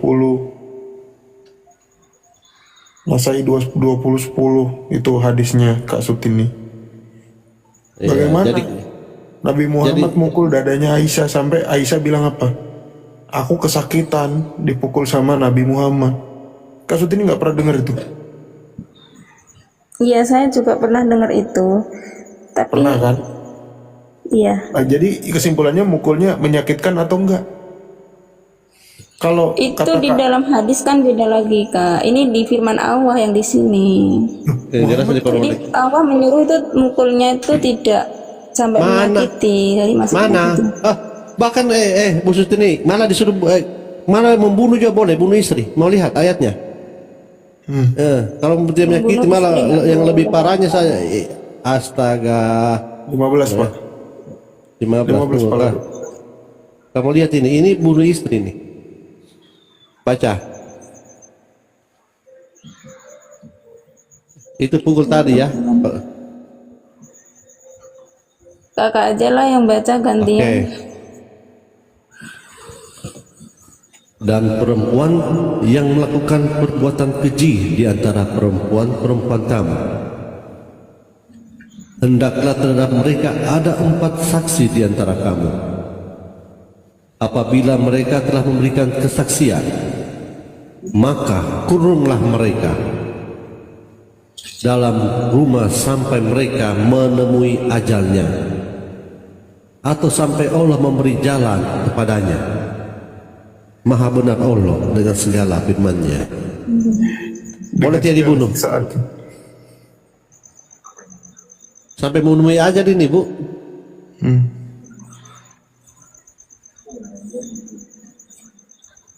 Cuma Di kalau kita sini balik ya. maksudnya Coba kalau kita balik ya. Kalau ada suami yang berlaku keji, terus ada 4 saksi, boleh tidak suami itu dibunuh, Bu? Boleh tidak? Tapi memang kan berlaku untuk perempuan saja ini. Ayat-ayat kayak begini. Tidak berlaku untuk para laki-laki, tapi untuk perempuan saja. Kalau dilakukan ini, Bu, masuk penjara tidak suaminya, Bu? itu hukum Allah sama hukum Masuk penjara tidak, masuk penjara tidak. Kalau ini dilakukan oleh suami ibu. ya kalau di Indonesia ya masuk penjara Pak. Sudah, makanya Islam mengajarkan umatnya untuk jadi penjahat. Tidak. Itu Loh. hanya sepotong ayat, yang ayat yang lain tidak seperti itu. Tadi Pak. pukul istri, KDRT. Kalau dilakukan, istri melapor, masuk penjara, penjahat atau tidak? coba Ya kan? Tapi di sini itu tidak diajarkan seperti itu Pak. Loh, ini ayat ini apa? Ini bukan. Ba- Ini apa ini? buang saja ini, Bu, ya. Ya mungkin itu adalah untuk teguran perempuan-perempuan yang berbuat keji. Oh, sampai memenuhi ajal. Ditegur sampai memenuhi ajal. Itu maksudnya bukan dikurung sampai memenuhi ajal terus nggak di, maksudnya Terus? maksudnya gini, dikurung sampai ajalnya atau sampai Allah memberi jalan yang lain kepadanya. Jadi Allah tunggu Allah bukakan jendela suruh lari gitu. Hah? Kalau Allah memberi jalan, jadi Allah turun dari arsinya masuk ke kamar bukakan jendela, gitu. Kak jangan terlalu apa Ini ya? kan ini sampai Allah memberi jalan. Kalau di dalam kamar itu kalau pintunya dikunci ya satu-satunya jalan untuk keluar ya lewat jendela. Allah memberi jalan kepadanya. Allah yang bukakan jendela kan? Jangan dibedakan jalannya di dunia, Kak. Itu jalan maksudnya tuh itu kan firman kan di situ. Astaga, ibu kok masih Islam, Bu? Ini dah akibatnya ibu jadi Islam. Botol. Ibu ini sudah doktrinnya ini sudah mendarah daging ini ibu ini. Sampai-sampai ayat begini ibu berusaha untuk membela. Ini sudah nyata ini, mengajarkan umatnya untuk jadi penjahat ini, menemui ajal ini, membunuh ini. Tapi masalahnya saya juga belajar di ayat yang lain bahwasanya membunuh dosa, berzina dosa besar, mencuri dosa besar. Kenapa Allah menciptakan surga dan neraka? Lah itu karena di dunia nanti ada yang berdosa. Jadi maksudnya ke neraka itu. Ibu tahu tidak, Bu? Islam itu adalah ajaran yang suka memberi solusi. Tahu tidak, Bu? Ustadz kan sering berkata begitu kan? Nah, dilarang membunuh. Betul tidak, Bu? Iya, membunuh dosa besar, bahkan kalau membunuh ya dibalas bunuh kan kayak gitu. Dilarang membunuh kecuali, nah itulah Islam, selalu ada kata kecuali. Dilarang membunuh kecuali, dilarang makan babi kecuali, dilarang berzina. Kenyataannya ajarannya berzina. Tidak, itu orang yang berzina itu hanya orang-orang yang ingkar, maksudnya gitu, Kak. Terus terhadap hamba sahaya berzina atau Kalau tidak? hamba sahaya itu hanya untuk orang-orang terdahulu, Kak, bukan untuk masa sekarang. Berarti firman-Nya Allahmu ada kadaluarsanya. Hah? Firman-Nya Allahmu ada kadaluarsanya ya Al-Quran ini. Bilang ya. Saya nanti ada penanggung jawabnya nanti di akhirat. Jadi saya tidak berani bilang yang aneh-aneh gitu, Pak. Jadi udah diturunkan seperti itu ya kami ikutin. Gitu aja, Pak. Ya kalau berlaku dulu, sekarang tidak berlaku, ya berarti kadaluarsa. Ya kan? Karena dari dulu, maksudnya gini, kita manusia biasa sama derajat seorang nabi kan pasti jauh, Pak. Oh begitu, jadi nabi bebas. Bukan masalah bebas, bahkan nabi yang ngasih tahu kita jalan kebenaran kan gitu. Oh jalan kebenaran, oke. Lihat ibu ya, buka matanya ibu. Apa ini dapatkan nabimu?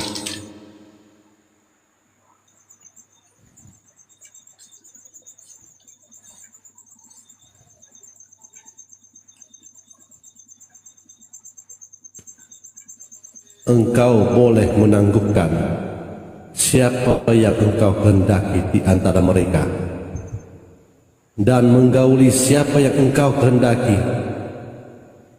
Bu, menggauli siapapun yang engkau kehendaki. Gimana ini terjadi? Menghendaki. Ini terjemahan apa, Kak? Apa? Ya ini yang saya baca terjemahan Al-Quran ini. Menggauli siapa yang engkau kehendaki. Ini bebas menggauli nih nabimu ini. Tidak, Pak. Bahkan kalau kita baca di atas sini, Bu, ini ayat 50-nya, Bu ya. Itu wanita mukmin, Bu, itu diperbolehkan, diizinkan untuk apa? Untuk menghibahkan diri kepada baginda. Ya, baca, Bu ya. Bisa dikatakan semua perempuan Islam itu adalah istrinya bagindamu. Saya baca. Wahai Nabi, sesungguhnya kami telah menghalalkan bagimu istri-istrimu yang telah engkau berikan mas kawinnya dan hamba sahaya yang engkau miliki, termasuk apa yang engkau peroleh dalam peperangan yang dikaruniakan Allah untukmu, dan anak perempuan dari saudara laki-laki bapakmu. Mana tadi itu anak itu? Oh ini. Anak perempuan dari saudara laki-laki ibumu dan anak-anak perempuan dari saudara perempuan ibumu yang turut hijrah bersamamu, dan perempuan mukmin yang menyerahkan diri kepada Nabi kalau Nabi ingin menikahinya sebagai kekhususan bagimu, bukan untuk semua orang mukmin.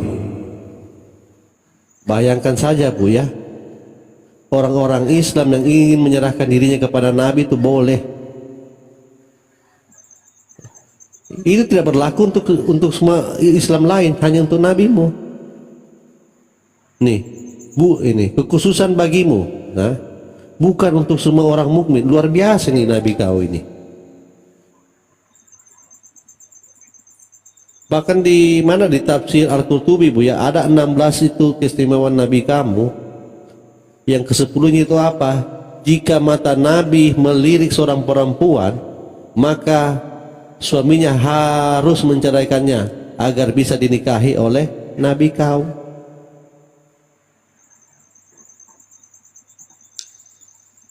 Ajaran apa ini? Itu coba di apa, bukan tafsirnya Pak? Mau buka tafsir? Iya, yang Qurannya, maksudnya bukan tafsir. Bukan tak ini Quran ini, bukan tafsir ini. Ini kan ayatnya, ini terjemahannya. Tidak ada tafsir di sini Bu. Kalau yang ini, ini Al-Quran Bu.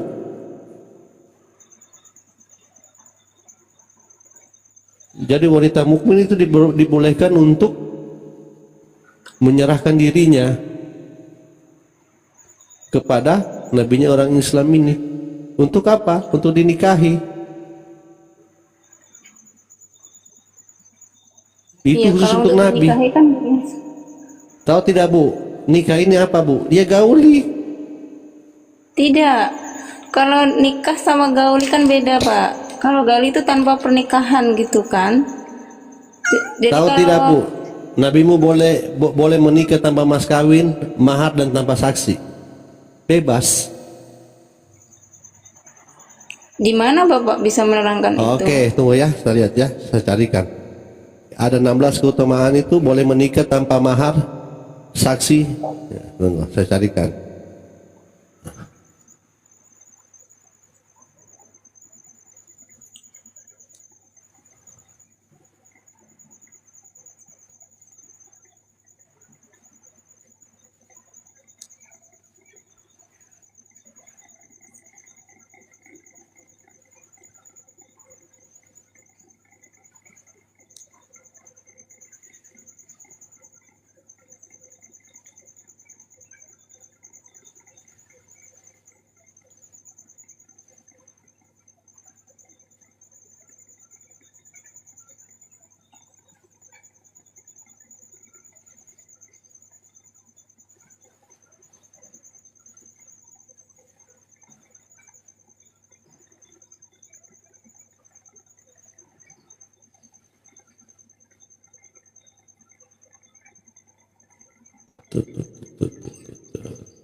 Kak Agatha tidur kah? Nyimak deh itu. Mas, gauli aku sekarang. Bahaya ini Kak Agatha. Enggak, itu loh Pak Prof ada. Gas. Ini agak hujan ya di sini ya, sorry ya. Jadi aku agak banyak-banyak diemut. Agak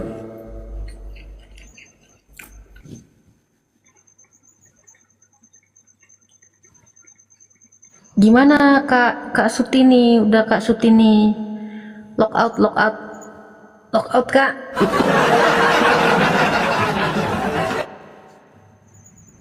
Tadi masih nunggu nih kata Pak Ya, Kadus. tunggu. Saya lagi cari 16 keistimewaan Nabi. sesungguhnya Cari Kak Sut sampai ini dapat. tidak enggan untuk lockout. Sesungguhnya.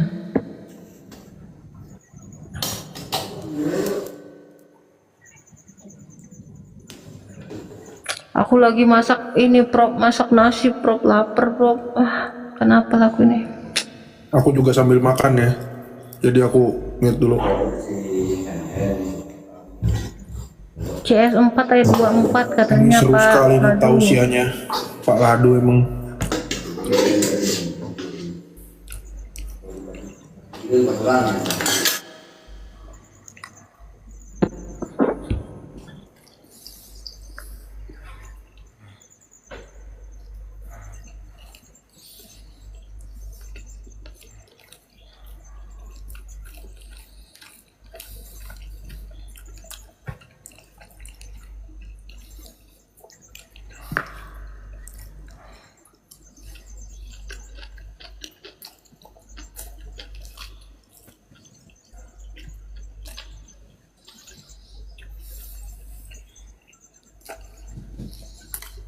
Prof si Paslap kemana Prof? Nggak tahu tadi turun.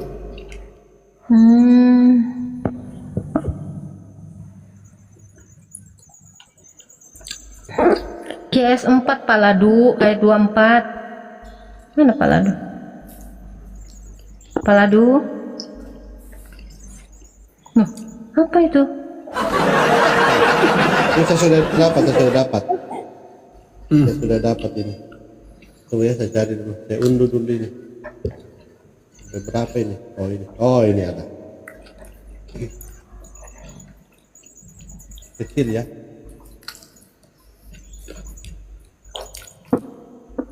Inilah indahnya Islam guys. Terbaca ya? Kebaca Pak Ladu, kebaca. Oke, 16 keistimewaan Nabi. Pertama, harta rampasan perang. Yang kedua, berhak mengatur 1/5 bagian harta rampasan. Ketiga, kuasa wisal. Apa ini wisal ya? 4, menikah lebih dari 4 istri. Kelima, nikah dengan lapas hibah. Hibah, ini yang tadi saya bilang itu yang 50. Penyerahan diri, yang wanita mungkin menyerahkan diri ya. 6, nikah tanpa wali. 7, nikah tanpa memberi mahar. 8, nikah dalam keadaan apa ini? Begituan apa? Berihram. Nah, ya.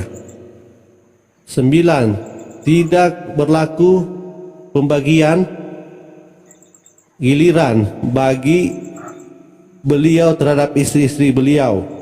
10, ini yang indah ini. Tunggu dulu.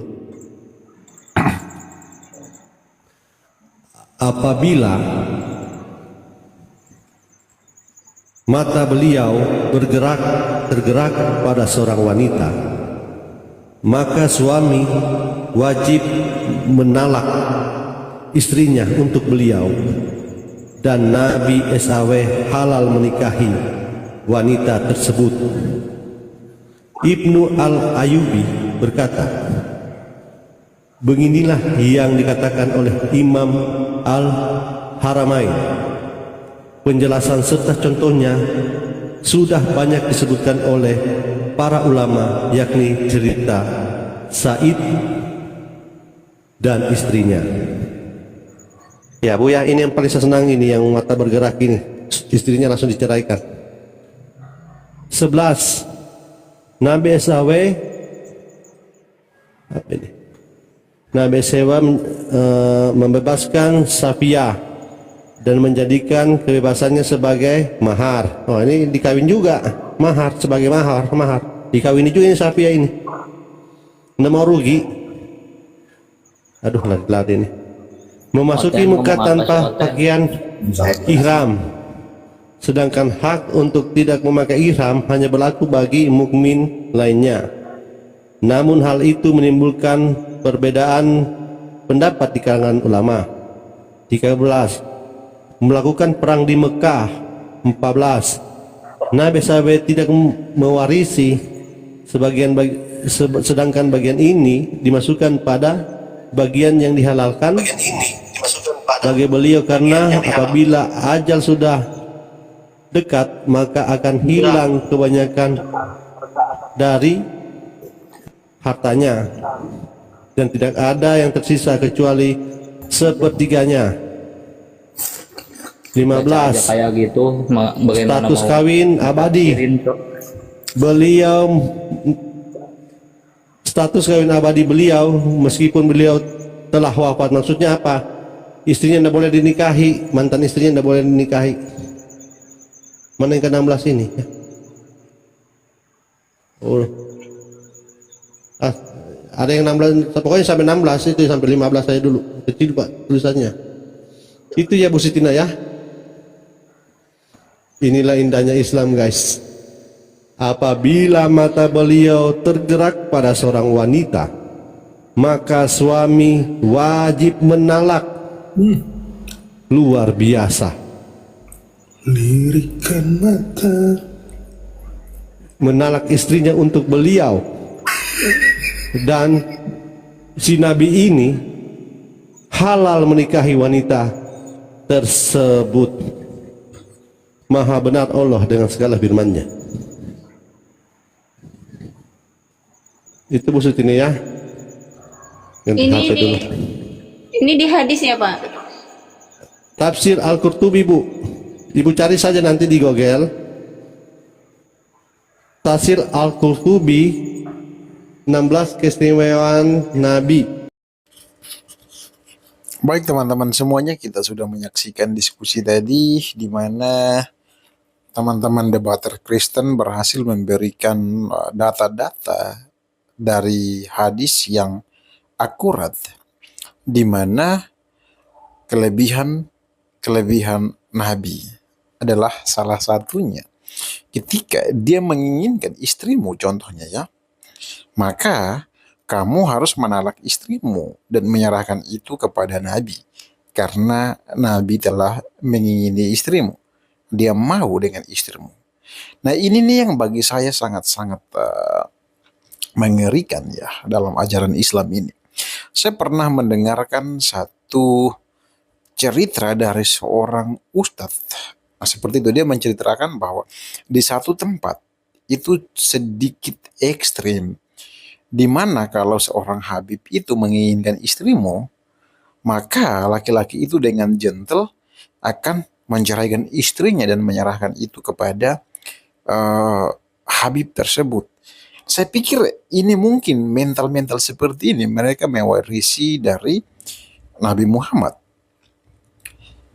Saya pikir begitu karena ya tadi 16 kelebihan Nabi, salah satunya adalah ketika dia matanya itu memandang kepada istri seseorang dan dia mengingininya, maka orang tersebut wajib untuk menalak istrinya sehingga dapat diberikan kepada Nabi. Dan mental-mental seperti ini ternyata masih ada di Indonesia dan dipraktekkan seperti itu. Saya mengingat ada polemik tentang Habib ya di Indonesia, dan beberapa ulama-ulama Nusantara menceritakan soal kecenderungan itu, di mana di satu tempat itu mereka itu sangat taat atau sangat tunduk kepada Habib, sehingga ketika Habib meminta apa saja maka mereka berusaha untuk memenuhinya, sekalipun itu adalah istrinya. Ini aneh, ini bagiku nggak masuk akal teman-teman ya. Selanjutnya kelebihan-kelebihan Nabi yang kita ketahui bersama, di mana dia pernah mengingini istri dari anak angkatnya sendiri. Nah setelah itu ada ayat yang turun. Ayat itu mensahkan atau menyetujui apa yang Muhammad lakukan. Saya pikir di dalam beberapa ayat itu sesuai dengan apa yang Nabi Muhammad mau. Ketika itu yang Nabi Muhammad mau, maka akan ada konfirmasi dari Allah. Jadi saya jadi bertanya-tanya, ini yang Allah itu yang mana? Muhammad atau memang ada Allah? Saya tidak tahu ya teman-teman, ini hanya pertanyaan. Silahkan teman-teman memberikan jawabannya dalam topik ini ya. Selanjutnya, apakah Allah itu maha tahu? Saya pikir dalam beberapa hal Allah tidak maha tahu. Apa yang bisa kita buktikan? Di dalam Al-Quran tidak pernah menceritakan siapa istri dari Nabi Adam. Tidak pernah ada, teman-teman ya. Kalian bisa cari tahu hal itu, karena saya pikir tidak ada hadis ataupun ayat-ayat dalam Al-Quran yang menjelaskan bahwa Allah itu tahu tentang istri dari Nabi Adam. Ya kan? Maka menjadi pertanyaan terbesar, benarkah Allah itu Maha tahu? Setelah itu di dalam Al-Quran pun tidak pernah menceritakan siapa Allah yang disembah oleh Abraham, Ishak, dan Yakub. Nah, teman-teman muslim yang klaim bahwa Al-Quran adalah kitab yang sempurna, menyempurnakan kitab-kitab terdahulu, dan Islam adalah agama dari Abraham, Ishak, dan Yakub. Tetapi ketika kita melihat di dalam Alkitab, kita melihat, jangan Alkitab lah, karena mereka mengatakan bahwa Alkitab telah dipalsukan.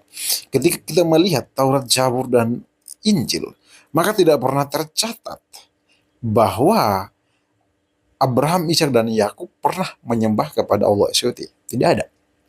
Sebab Allah SWT baru muncul di abad ke-7 ya, seperti itu.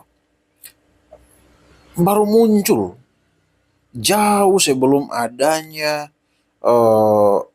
Yudaisme. Jadi teman-teman, saya pikir klaim-klaim dari teman-teman kita muslim itu klaim-klaim yang berlebihan. Dengan mudahnya mereka mengatakan bahwa semua nabi itu beragama Islam. Al-Quran adalah kitab penyempurna. Tetapi ketika kita menelusuri apakah Al-Quran benar-benar kitab penyempurna, maka kita tidak melihat hal-hal apa yang disempurnakan dari Al-Quran. Sebab tidak ada kitab perbandingannya. Mereka mengakui bahwa kitab-kitab terdahulu itu kitab Taurat, Zabur, dan Injil. Hanya mereka tidak bisa menunjukkan mana Taurat, Zabur, dan Injil tersebut. Sedangkan jika kita mengatakan bahwa Taurat, Zabur, dan Injil itu adalah Alkitab yang saat ini dipegang oleh orang Kristen, maka mereka akan jawab bahwa itu bukan. Karena Alkitab yang kita pegang itu telah dipalsukan. Itu palsu. Jadi kita lihat di mana logika mereka sangat berantakan. Nah, kalau kita membaca banyak referensi atau kita mendengarkan banyak ceramah-ceramah di YouTube, maka kita lebih bingung lagi. Di lain sisi mereka menjelaskan bahwa Alkitab, Taurat, Zabur, dan Injil itu telah dipalsukan, dan Alkitab yang dipegang oleh umat Kristen itu adalah palsu. Kata Yahya Waluni itu dongeng. Tetapi beberapa dari mereka, ustadz-ustadz itu, datang dan mencari bagian-bagian Alkitab yang mendukung mereka, di mana mereka mengklaim satu ayat Alkitab itu menubuatkan tentang Nabi Muhammad. Saya pikir ada yang tidak beres dengan teman-teman kita muslim. Mereka pandai sekali untuk mengklaim sesuatu. Mereka pandai sekali untuk mencari-cari kesalahan satu kitab. Bahkan jauh sebelum itu, mereka sudah mengklaim bahwa semua nabi-nabi adalah Islam. Saya bingung melihat orang-orang ini. Saya tidak membenci mereka, saya sangat mengasihi mereka. Tetapi sayangnya mereka makin hari makin berlebihan. Coba kalian lihat, masuk di channel Ustadz Zuma, Goldian, Nandar. Teman-teman akan melihat bagaimana serangan-serangan mereka yang terus mereka lakukan kepada iman Kristen, kepada doktrin-doktrin Kristen. Dengan tujuan adalah mereka menjelek-jelekkan kekristenan. Sehingga di mata orang-orang awam melihat bahwa Islamlah yang paling keren. Islamlah yang paling diterima. Bahkan mereka menuduh bahwa tidak ada satupun ayat Alkitab yang bisa diuji berdasarkan sains. Sedangkan Al-Quran semuanya itu sesuai dengan sains. Dan ini kan lucu. Dan kalau kita melihat Don Ditan. Wow, dia meninggalkan Kristen karena di dalam kekristenan tidak detail menceritakan tentang penciptaan. Saya pikir Don Ditan itu sangat aneh, otaknya kurang beres. Karena menurutku teman-temannya, ketika kita mempelajari Alkitab, apalagi kitab Kejadian yang bercerita tentang penciptaan, di sana sangat detail. Hari pertama Allah menciptakan apa, kedua, ketiga, sampai seterusnya menciptakan apa. Dan itu detail. Semua telah diciptakan oleh Allah. Selanjutnya, Allah menciptakan manusia untuk mengolah semua yang telah diciptakannya. Saya pikir itu sangat detail. Setelah itu, Alkitab menjelaskan bahwa Allah menciptakan manusia segambar dan serupa dengannya. Dan itu terbukti di mana kita dibekali dengan pikiran, perasaan, pengetahuan, kekuatan. Hanya karena manusia menyalahgunakan pikiran, pengetahuan, perasaannya tersebut, maka mereka dinyatakan berdosa, memberontak terhadap perintah Allah, melawan perintah Allah, jadi mereka berdosa. Nah, jadi kalau kita mau melihat argumentasi-argumentasi dari Don Ditan, maka terbantahkan. Alkitab membantah semua argumentasi-argumentasi liar dari Don Ditan. Alkitab sangat jelas, detail menceritakan tentang kisah penciptaan dunia ini. Alkitab sangat detail menjelaskan tentang manusia itu. Manusia diciptakan saya gambar dan serupa dengan Allah, diperlengkapi dengan kecerdasan. Tetapi kemudian mereka menggunakan kecerdasan itu untuk melawan Allah. Itulah yang diceritakan oleh Alkitab. Maka ketika manusia itu memberontak, menggunakan free will, kehendak bebas yang sudah Allah berikan itu, memberontak terhadap Allah, maka mereka harus dihukum. Hukumannya adalah kematian yang kekal.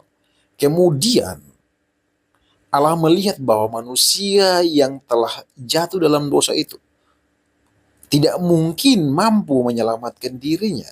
Maka di dalam Alkitab menceritakan bahwa semua manusia kecenderungan hatinya adalah melakukan kejahatan.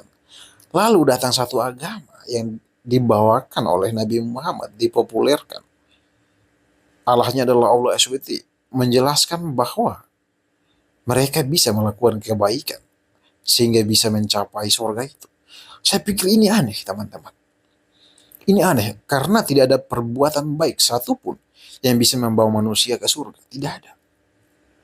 Di bawah kolong langit ini semuanya berdosa. Tidak ada satupun kudus dan suci, tidak ada. Karena apa? Yang suci dimiliki oleh Allah. Dan manusia tidak memiliki kemampuan sama sekali untuk bisa pergi ke surga. Tidak ada. Karena itu, untuk membawa manusia kembali ke surga hanya dilakukan oleh Allah. Sehingga jelas di dalam Alkitab, Yohanes 3 ya, ayat 16. Karena begitu besar kasih Allah akan dunia ini, sehingga ia telah mengaruniakan anak yang tunggal, supaya setiap orang yang percaya kepadanya tidak binasa, melainkan beroleh hidup yang kekal. Kenapa kita harus mengikuti Yesus? Karena Yesus mengatakan bahwa akulah jalan, kebenaran, dan hidup. Barang siapa tidak dapat datang kepada Bapa kalau tidak melalui Yesus. Jadi jelas ya, mari kita perhatikan. Dari penciptaan dunia ini jelas diceritakan di dalam Alkitab. Setelah itu manusia diperlengkapi dengan kecerdasan, diperlengkapi dengan kekuatan, perasaan, dan sebagainya. Jadi lengkap. Segambar dan serupa dengan Allah. Nah, ketika manusia salah gunakan semuanya itu, maka mereka berdosa. Sehingga Allah yang Maha Kasih itu mau menebus kembali manusia itu dari kematian yang kekal. Dan pada akhirnya di dalam Injil kita menemukan bahwa Allah menggenapi janji-janjinya, di mana yang telah dinubuatkan oleh para nabi bahwa akan datang juru selamat itu. Sehingga di dalam Injil dikatakan bahwa Maria mengandung seorang anak laki-laki. tanpa melalui persetubuhan. Tidak melalui persetubuhan sama sekali. Dan anak itu dinamakan Immanuel, Allah beserta kita. Nah, Immanuel, Yesus Kristus itu yang pada akhirnya menyelamatkan manusia. Dia menjadi domba yang dikurbankan bagi manusia. Kita melihat di dalam perjanjian lama, kisah-kisah para nabi di mana ketika manusia melakukan dosa maka selalu ditebus dengan kurban. Jadi ketika manusia melakukan kesalahan maka darah menjadi gantinya. Sehingga kita tahu cerita yang sangat-sangat familiar. Abraham mau mengorbankan anaknya. Tetapi pada waktu itu Allah menggantikan Ishak dengan anak domba. Dengan domba, teman-teman. Nah, itu gambaran bahwa akan ada anak domba yang sempurna yang akan menyelamatkan manusia. Dan itu terbukti ketika Yesus Kristus sudah selesai melakukan pelayanannya.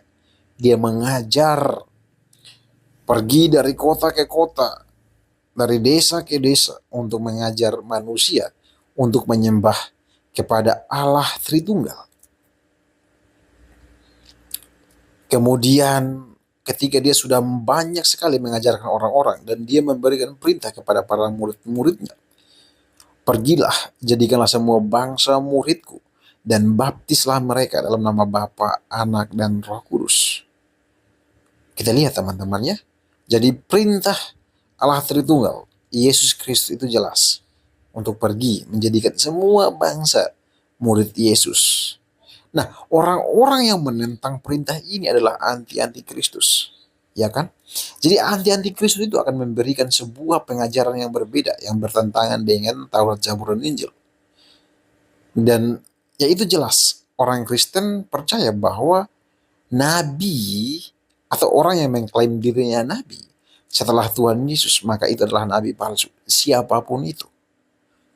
Pokoknya batas itu di Tuhan Yesus. Selanjutnya adalah nabi-nabi palsu. Salah satu yang dilakukan oleh nabi-nabi palsu adalah mengajarkan sesuatu yang bertentangan dengan Taurat, Zabur, dan Injil. Ya kan? Itu jelas, teman-teman bisa terka sendiri siapa yang saya maksudkan. Nabi palsu yang seperti apa. Jadi, kalau bicara tentang Alkitab kurang lengkap, maka saya pikir otak mereka bermasalah. Otak mereka bermasalah, teman-teman. Karena Alkitab itu sangat-sangat lengkap, sangat-sangat sempurna. Jadi Alkitab tidak membutuhkan buku lain atau kitab lain untuk melengkapi dia. Kenapa? Karena Alkitab sudah lengkap. Taurat, Zabur, dan Injil itu sudah lengkap menceritakan tentang semua yang ada.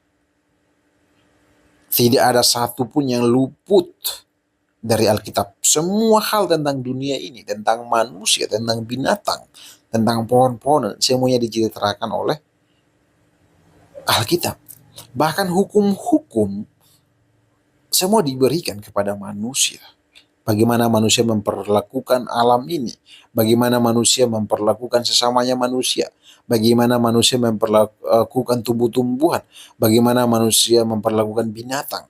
Semua diatur oleh Tuhan melalui Alkitab. Kitab suci yang sangat luar biasa dan sangat sempurna. Lalu tiba-tiba ada satu agama yang muncul di abad ke-6, abad ke-7. Mengatakan bahwa kitab mereka adalah kitab penyempurna. Ini kan aneh, teman-teman. Ini kan aneh. Jika kita melihat Nabi Muhammad yang mempopulerkan agama Islam, itu saja menurut saya pribadi ya, tidak ada satu hal pun yang perlu diikuti dari beliau. Saya pikir teman-teman muslim coba menjawab pertanyaan saya. Apa sih bukti keteladanan dari Nabi Muhammad yang bisa kita ikuti? Coba teman-teman sampaikan. Setelah itu, apa kehebatan yang luar biasa dari Nabi Muhammad yang perlu kita tiru? Saya pikir sesuai dengan pengetahuan saya yang saya tahu ya, penyebaran Islam itu selalu identik dengan kekerasan, dengan pedang. Itu menurut saya. Kalau saya salah, silahkan teman-teman jelaskan kepada saya. Tapi yang saya tahu seperti itu. Selalu identik dengan pedang. Bahkan salah satu ustadz ya menjelaskan bahwa kita perlu akui bahwa memang penyebaran Islam itu dengan kekerasan, dengan pedang. Kita perlu akui. Teman-teman kalau tidak percaya silahkan cari aja di YouTube ya. Ada satu ustadz yang menjelaskan hal itu. Kita harus akui bahwa Islam itu selalu disebarkan dengan pedang. Itu identik. Jadi sebagai orang Islam tidak perlu membantah itu karena memang benar. Sebaliknya, Kristen selalu disebarkan dengan kasih. Bahkan karena eh, kita mau mendapatkan perintah untuk pergi jadikan semua bangsa murid Tuhan Yesus. Sehingga seringkali para rasul itu dibunuh karena menyebarkan kabar baik ini. Ketika mereka menyebarkan kabar baik tidak pernah menggunakan kekerasan teman-teman ya. Yang perlu kita garis bawahi. Mereka selalu menyebarkan ajaran Tuhan Yesus dengan penuh kasih. Dan setiap hadirnya para rasul itu pasti membawa kedamaian di kota di mana mereka berada. Kenapa?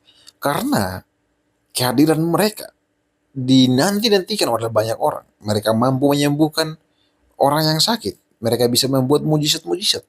Sehingga kehadiran mereka ditunggu-tunggu oleh banyak orang. Jadi kehadiran para rasul itu tidak pernah memberikan ketakutan kepada siapapun. Itu yang saya tahu. Tetapi kalau kita melihat bahwa Rasulullah atau Nabi Muhammad seringkali hadir di satu kota dan orang pasti ketakutan. Karena selalu dengan pedang. Mungkin teman-teman bisa mengklarifikasi informasi ini benar atau tidak. Tapi yang saya tahu begitu. Banyak orang pasti takut ketika hadirnya Muhammad di sana. Tetapi sebaliknya coba teman-teman lihat. Waktu Yesus Kristus masih hidup, dia masuk ke semua daerah. Bukannya orang-orang takut, tapi orang malah berkerumun. Tunggu beliau, mendengarkan beliau mengajar. Bahkan setelah mengajar, beliau atau Tuhan Yesus itu memberikan makan kepada mereka. Itu kan luar biasa teman-teman. Itu teladan yang saya pikir itu patut kita ikuti bersama. Dan dunia tidak mungkin menolak apa yang diajarkan oleh Tuhan Yesus. Pertama, dia mengajarkan kita untuk selalu mengasihi orang lain. Dan saya pikir dunia tidak membenci itu. Selanjutnya, dia memberikan penegasan bahwa orang yang mengaku mengasihi Allah harus tidak ada pilihan lain selain mengasihi sesama manusia. Karena apa? Tidak mungkin dia mengaku bahwa dia mengasihi sesuatu yang tidak kelihatan dan membenci yang kelihatan. Saya pikir itu luar biasa teman-teman. Itu luar biasa. Perlu kita pelajari bersama-sama sehingga setiap hari pengetahuan kita semakin bertambah. Baik teman-teman semuanya, silahkan berikan komentar kalian. Jangan menghujat, jangan maki-maki dan sebagainya. Tuhan Yesus memberkati.